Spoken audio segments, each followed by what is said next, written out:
and greetings from Abu Dhabi, the UAE. I have two distinguished guests today on the program, Dr. Peter Aiken and Todd Harbour, like Pearl Harbor. Harbour, yeah. I was thinking Harbour. I was just thinking about it. That's why I paused. Sorry about that, Todd. And no problem. So what we wanted to do today is talk to you about your book. I think it's a really amazing topic because it's extremely timely. We're at the start of the information age, but yet when it comes to information and data literacy, are we there? So please, gentlemen, enlighten us and tell us about your vision, your thoughts, and your insights on this topic. So, of course, the book's title is called Data Literacy.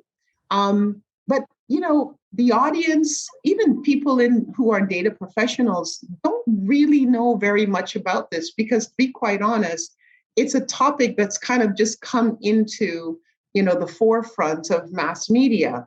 So if we look at data literacy and people would ask you, why is data literacy important?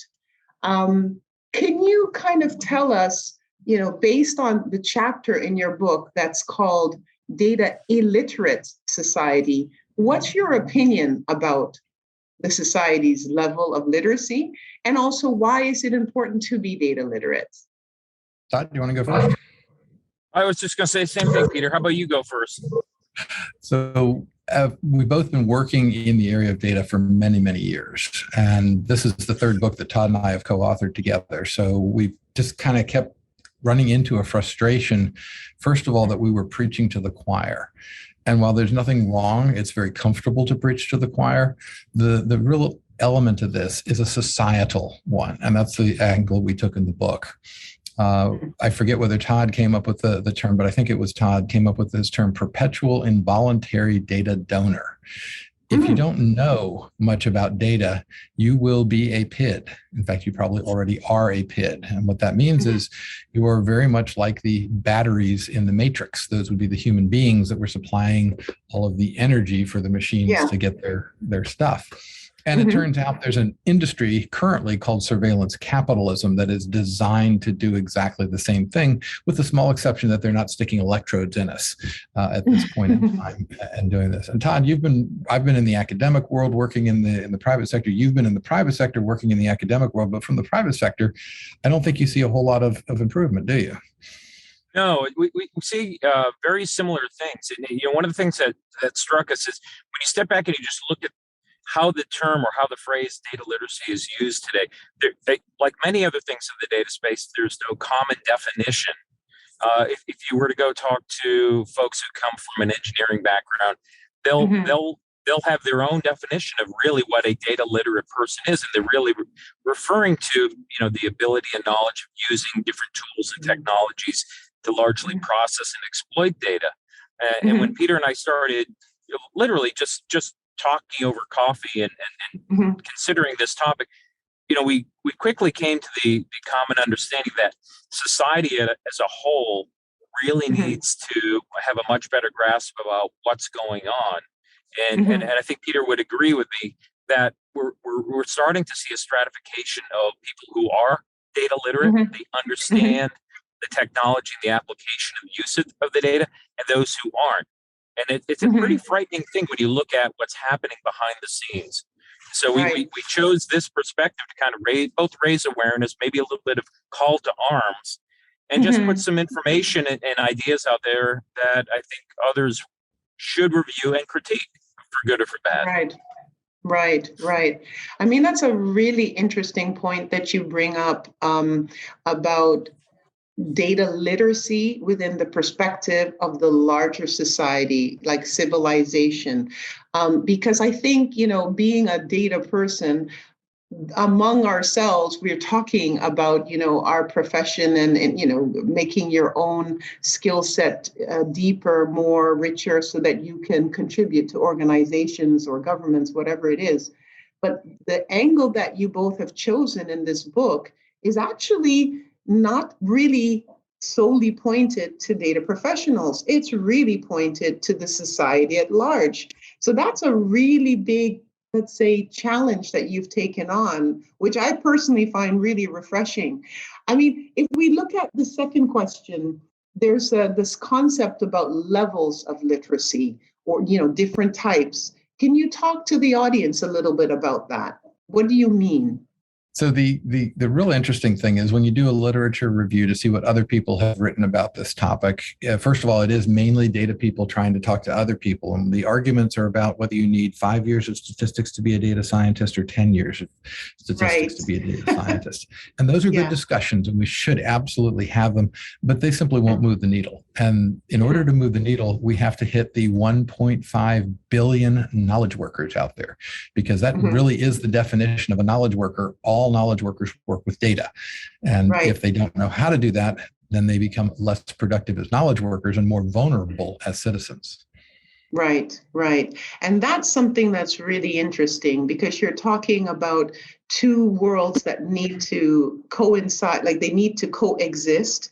And there needs to be development in both of those worlds. So let's go back to the citizen world again, or the larger picture. So there was a question here about how is this related to Internet of Things? But I want to put it in the perspective of the fact that the two of you wrote this book, and you said that to the audience, your data is someone else's asset. What do you mean? Because I think most people would think, my data, I have data. I mean, so please explain this concept. And why would you say that? And how does even the Internet of Things, spin into this? Should I point it now to Todd? I think I feel Peter's finger coming in my direction on this one. So the way I like to think of, I'm happy to kick it off, and then Peter can he can add or delete or whatever he feels comfortable doing. But when we talk about the Internet of Things, if you're talking to technical people, there's always a lot of talk about IPv6, larger addressable namespaces, and all of these wonderful things. And really what has begun to happen now at a practical level is anything electric is now a candidate to connect to a network. Yeah. And as such, it becomes a source of information. And a lot of these things are totally benign. If you want to count the number of pieces of bread that your toaster has made, there's an app for that. Or if you want to, monitor your goldfish in your tank, there's an app for that too. But what's also happened is that when you step back and you look at all of these sources of information in the aggregate, they have value. They have value to society. They have value to individuals. Well, the same thing is happening to us. And some thought leaders have been saying for a long time that you and I are now the products. Yeah. And that's exactly what happens. I mean, the wearable technologies are now describing us as people and our behaviors and how we interact with one another. Everything that's valuable is now monitored and metered in real time. Right. And the way I think about it, others may have a different opinion, is if I talk to my wife and I ask her where her 401k is, she knows exactly where it is.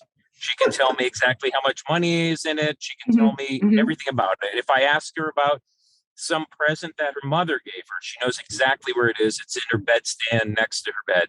And the point is, she values it. Therefore, she monitors and meters it. And the same thing is happening as a result of IoT. And it's happening to you and me as things that are now monitored and measured. And that may be a good thing or bad thing relative depending to society. on what it is. Yeah, depending on what it is.